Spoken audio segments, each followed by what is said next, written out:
It's that time of year where the air is getting cooler, the pumpkins are getting pumpkinier, and all you want to do is put on a scary movie. Everybody has their favorite type of horror movie, and it might be the movie genre with the most subgenres out there. But nothing beats the icons. Wolfmen, Draculas, Freddys and Jasons. Horror movies know who pays the bills. And while not every movie that features an icon is a surefire hit, in fact, some are complete duds. There is no arguing that some of these icons were so sexually charged up, it pretty much jumped off the screen. So, even if the movie starring your favorite monster or slasher looked bad, you knew one thing for sure. You were going to see a guy who was horny AF. I'm Nick from Hot Culture, and here are 3 horror icons that you can tell were horny the entire time. Number 3.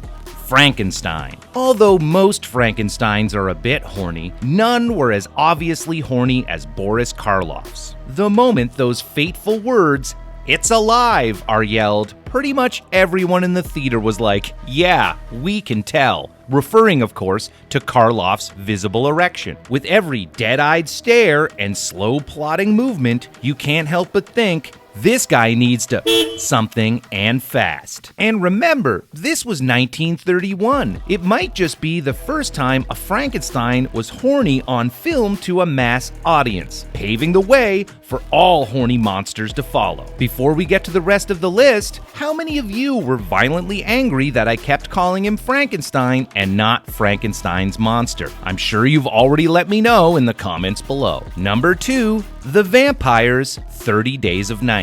The trend of horny, sexy vampires took off in the 90s with Interview with a Vampire and Bram Stoker's Dracula, culminating in the sexiest, horniest vampires of all in the Twilight Saga. 2007 gave us a welcome change from sexy vamps and brought us the bloodthirsty monsters they are with 30 Days of Night. The strange part is, the vampires in that movie were the horniest of the bunch. Sure, Tom Cruise and Brad Pitt played horny vampires, but the actors themselves weren't, and that came through on screen. The bloodsuckers in 30 Days of Night, on the other hand, weren't horny, but the actors were, and they brought a desperate horniness to the Children of the Night that just makes you nod your head along while watching it and say, oh yeah, these guys need a release. Josh Hartnett said it was so distracting on set that he couldn't wait for the filming to end. Luckily, he brought this intensity to his character, and it gave it some real authenticity. You believe that Hartnett really wanted to get away from the vampires. Only it wasn't because they were vampires, but because they were such a level of sleazy horny,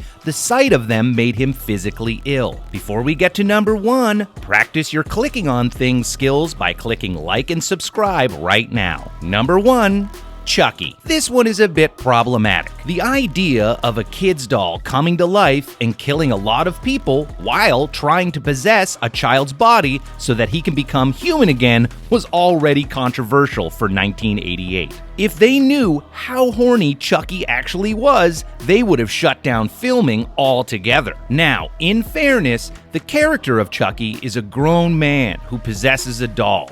So it's not just a wholesome, innocent doll that wants to plow everything that moves. But it still didn't really help the film. The way it was played, it was a bit like putting a hat on a hat. We get it. You're inconsolably horny. Just move the plot forward already. Brad Dourif, who voiced Chucky, said that he wanted to play the murderous doll more stoically, but the doll wasn't cooperating and pretty much only had one thing on its mind: relieving his oppressive horniness. So Dourif said he had to improvise, and that's how we got the iconic horror villain who is still filling our screens with mayhem and visible horniness today. During an interview, Catherine Hicks, who played Karen Barkley, said, "Brad said it was the doll that was horny, and you believed him. No, it's a doll. The only one who was horny on set was Brad, and there's about 5 lawsuits that prove it. We hope you find the peace you were looking for, Brad." Well, that's it for our list today. I'm Nick from Hot Culture. Thanks for watching, and we'll see you next time.